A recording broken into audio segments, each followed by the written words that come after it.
इस सृष्टि में जो जन्म लेता है वो निश्चित रूप से मृत्यु के अधीन हो जाता है।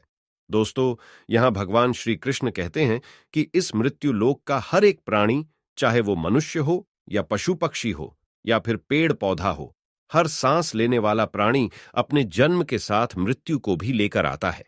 हर प्राणी को एक ना एक दिन निश्चित क्षण पर मरना अर्थात अपने शरीर को त्यागना ही पड़ता है।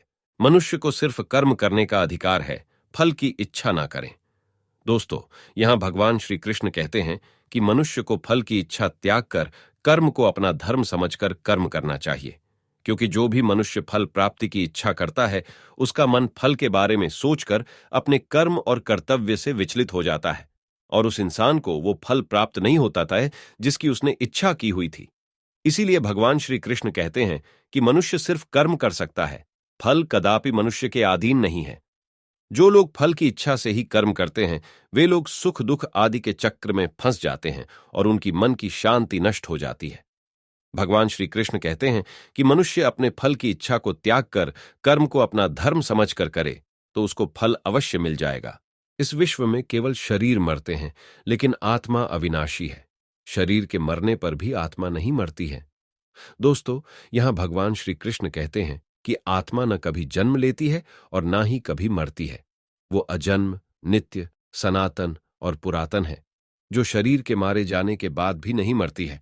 जो सचमुच ज्ञानी होते हैं वो उनका शोक नहीं करते हैं, क्योंकि वो जानते हैं कि जो मर गया है वो फिर से जन्म लेगा और जो अभी जीवित है वो अवश्य ही मर जाएगा। मरने वाला फिर से जन्म लेगा, क्योंकि केवल शरीर का नाश होता है। शरीर के अंदर जो आत्मा है वो कभी भी नहीं मरता है, क्योंकि आत्मा को ना कोई शस्त्र काट सकता है और ना ही उसे अग्नि जला सकती है, ना ही जल गला सकता है और ना ही इसे वायु सुखा सकती है। दोस्तों, भगवान श्री कृष्ण कहते हैं कि मनुष्य के शरीर का एक अदृश्य अंग है मन, जो कभी दिखाई नहीं देता, परंतु वही इस शरीर का सबसे शक्तिशाली हिस्सा है। मनुष्य को घमंड की मदिरा पिलाकर मदहोश करने वाला पाखंडी केवल ये मन ही है। उसके हाथों में मोहमाया का जाल है, जिसे वो मनुष्य की कामनाओं पर डालता रहता है और उसे अपने वश में करता रहता है। ये मन शरीर से भी मोह करता रहता है और अपनी खुशियों से भी और अपने दुखों से भी मोह करता रहता है। खुशियों में खुशियों भरे गीत गाता है और दुख में दुख भरे गीत गुनगुनाता है। अपने दुखों में दूसरों को शामिल करके उसे खुशी मिलती है। किसी भी मनुष्य को उसका मन जीवन के अंत तक अपने जाल से निकलने नहीं देता। अपने रस्सी में बांधकर उसे तरह तरह के नाच नचवाता रहता है। ऐसा तब तक होता रहता है जब तक हम अपने आप को मन के अधीन रहने देंगे, तब तक हमारा मन हमें नाच नचाता रहेगा।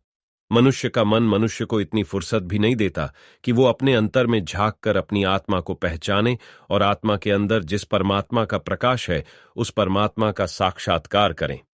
किसी भी जीवित प्राणी के लिए आवश्यक है कि प्राणी अपने मन को काबू में करके अपने अंतर में झांक कर अपनी आत्मा को देखे। तब उस आत्मा के अंदर उसे परमात्मा का प्रकाश स्पष्ट दिखाई देगा और उसी को ही परमात्मा का साक्षात्कार कहते हैं। दोस्तों, भगवान श्री कृष्ण कहते हैं कि मनुष्य का शरीर एक रथ के भांति है। जैसे आंख, कान, नाक, जीभ और त्वचा आदि इन इंद्रियों घोड़ों को जो सारथी चलाता है वो सारथी ही हमारा मन है और उस रथ में बैठा हुआ स्वामी वही हमारी आत्मा है।